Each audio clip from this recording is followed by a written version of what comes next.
But let's get to the big story of the college week. After testing positive for coronavirus, Trevor Lawrence will miss his second straight game this Saturday. It might be the biggest game of the year as they take on number 4 Notre Dame. They barely squeaked by Boston College this past Saturday, beating BC 34-28. I want to bring Greg McElroy and Paul Feinbaum in the conversation here this morning. Good morning, Paul. Greg, you were on the call for that game. So let's start there. With the kid at quarterback that they have, I won't say his name, you say it. With the kid they have at quarterback who is a 5-star and played really well in the second half, do you believe they can beat Notre Dame without Trevor Lawrence? Well, D.J. Uiagalelei is an excellent talent. He really has a remarkable arm. And people are like, who does he remind you of? He kind of reminds me of Jamarcus Russell. And people, wait, what? No, hang on a second. No, that's a compliment. Jamarcus Russell in college was absolutely ridiculous. Maybe the best thrower of the football I've ever seen. But against Notre Dame, he's going to have to be really good against pressure because they want to heat you up. So here's a good example, all right? Boston College bringing a little pressure off the edge, no problem. But look at DJ. Calmly, no problem. Knows he's got a guy unblocked. He's got Travis Etienne, the best running back in college football, out in the flats. Boom, throw it to him. He's out the gates and off to the races. Just really good poise there with the pressure. But how about this throw? This is that arm strength I was talking about. 3rd and 16, obvious passing situation. He sees safety rotation. So the safeties rotate from right to left, and there's a robber in the middle of the field, right on the pop print. Well, look at him look to his left, a little pump fake to get that safety on the pop print to move to his left, and he throws it right in between them. My goodness, a really tight window there to Amari Rodgers across the middle with a ton of velocity. How about 4th and 1? Critical down and distance in the game. A lot of young quarterbacks, they wouldn't have the poise to read this. The end man on the line of scrimmage crashes down. He sees it, no problem, very calmly pulls it.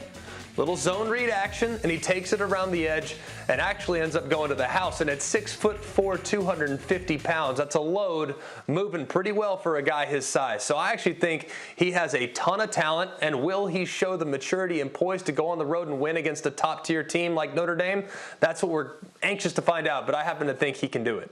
If he can do it is one thing, will do it is another. Paul, who wins that game Saturday? I think Clemson's going to win with D.J. Uiagalelei. Anyway, I've got about 15 places in my house written down phonetically, and I blew it.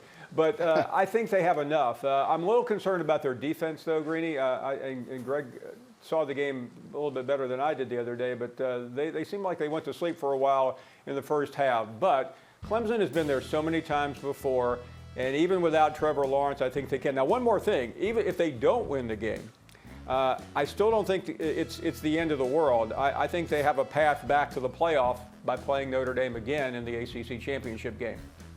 Let's make it clear what you're talking about there, Paul, that if they lose this game, and let's say it isn't 50-0, a blowout might change the math. Right. But if they lose a close game without Trevor Lawrence, who everyone considers to be the best player in the country, and then they wind up in the ACC title game otherwise unbeaten, and they avenge that loss against Notre Dame, you believe they get into the playoff anyway?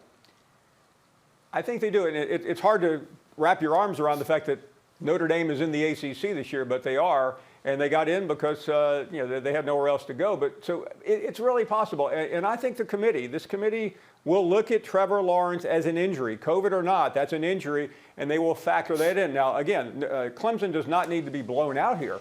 But if it's a reasonably close game, and I think it will be, then if both teams run the table, now they need Notre Dame to help them. They need an undefeated Notre Dame at the end of the season, and they obviously can only have one loss. But and again, it all depends on the circumstance. But thank goodness for the ACC and for everyone else, the Big 12 did its usual choke job by Oklahoma State getting out of the way. That conference is long gone. The Pac-12 is seriously challenged because of the truncated season. So yes, there is clearly a path for Clemson with a loss.